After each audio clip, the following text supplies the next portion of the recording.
दोस्तों ऑनेस्टली मैं बिल्कुल भी एग्जैगरेट नहीं कर रहा इस चीज़ को, और ये भी कहूँगा कि we should not compare one legend with another legend. But जैसे ही बात करते हैं ना हम सचिन तेंदुलकर की, तो बैड स्लम्प सबका आता है। मतलब सचिन तेंदुलकर का भी आया था, आपको याद होगा 2005 से लेके 2007 तक उनका वो बैड फॉर्म चला था, काफ़ी सारे डक्स, नो सेंचुरी, और एवरेज बहुत गिर गई थी, I guess around 30 was the average. But Virat Kohli का भी सेम हुआ 2023 से 2025 तक। और अगर आप इतना लंबा क्रिकेट खेलोगे तो ऐसा मौका तो आना ही है। तो लेकिन बाद में सचिन तेंदुलकर का कितना ग्रेसफुली हैंडल किया गया। उनके बाद भी प्लेयर्स थे, द्रविड़ थे, गांगुली थे, लक्ष्मण थे, बट उसके बावजूद उसके बाद 2007 के बाद उन्होंने 123 मैचेस खेले, तो उनको इतना अच्छा बैक कर दिया, जो कि बहुत बड़ी बात थी इंडियन क्रिकेट के लिए।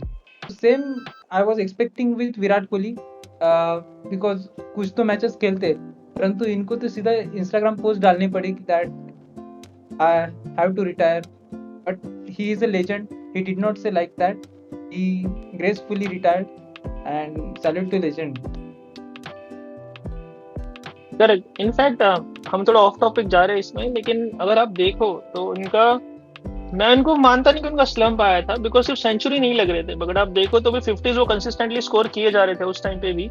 इनफैक्ट आई रिमेम्बर 2019 का वर्ल्ड कप था, जब लोग कह रहे थे कि उनसे वो रन नहीं बन रहे, बट उस वर्ल्ड कप में अगर देख लो तो उनका एवरेज और आप 50s देख लो उस वर्ल्ड कप में, तो वो देख के कोई बोलेगा नहीं कि उनका स्लम्प चल रहा था। और जो टेस्ट में जो उनके नंबर्स गिरे हैं, उसका एक जो मेजर रीजन मुझे लगता है वो ये भी है कि बिकॉज उस टाइम पे बहुत सारे मैचेस इंडिया में हो रहे थे, और इंडिया में उस टाइम ये मतलब उस टाइम का फॉर्मेट, इन्होंने अप्रोच ऐसा था इनका कि सब बॉलिंग पिचेस इन लोग बनाते थे, तो बॉलिंग पिचेस की वजह से ज्यादा रन नहीं बनते थे, हर बैट्समैन वहां स्ट्रगल कर रहा था। बस यही था डिफरेंस, की बिकॉज इंडिया के पास स्पिनर की क्वालिटी काफी अच्छी थी ऑपोजिशन टीम से, इसलिए इंडिया जीत जाता था इवेंचुअली।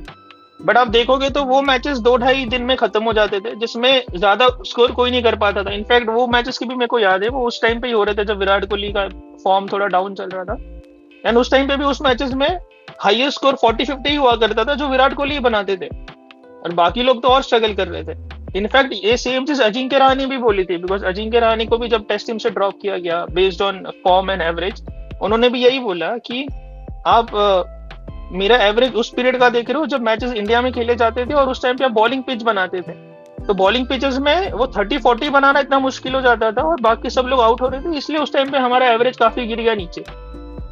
अगर उस टाइम पे अगर ये न्यूट्रल पिच बनाते जैसे आजकल बनाया जा रहा है, तो शायद इनके एवरेजेस कभी नीचे गिरते ही नहीं, और शायद विराट कोहली इतना लंबा उनको वेट नहीं करना पड़ता सेंचुरी के लिए। वही है, मैं एग्री करता हूँ इस बात से। तो वही है, विराट कोहली के 100 बिल्कुल बन नहीं रहे थे, 50 बन रहे थे, और वो ना कि एकदम खराब फॉर्म में थे। जस्ट एक उनका सिंगल टाइप ऑफ डिसमिसल था, एक 4/5 स्टंप की बॉल पे आउट हो रहे थे, तो वो थोड़ा कंसंट्रेशन की बात थी। और वही है ना कि विराट कोहली ने स्टैंडर्ड इतने ऊपर सेट कर दिए कि जैसे 50 भी बनाए तो लोग बोलते कि भाई 10 मैच हो गए, 2 50 आए, 3 50 आए, 4 50 आए, 100 नहीं आया। तो that's the standard Virat Kohli has set. और बाकी बात रही पिचेस की, तो हाँ उस दौरान काफ़ी मुश्किल, जैसे इंग्लैंड में टेस्ट मैच खेल लिया, बॉर्डर गावस्कर ट्रॉफी हो गया, तो we have played some tough matches, tough games, still we were at the winning side in most of the series. But वही है कि जब विराट कोहली को बोलना होता है तो बोला ही जाता है।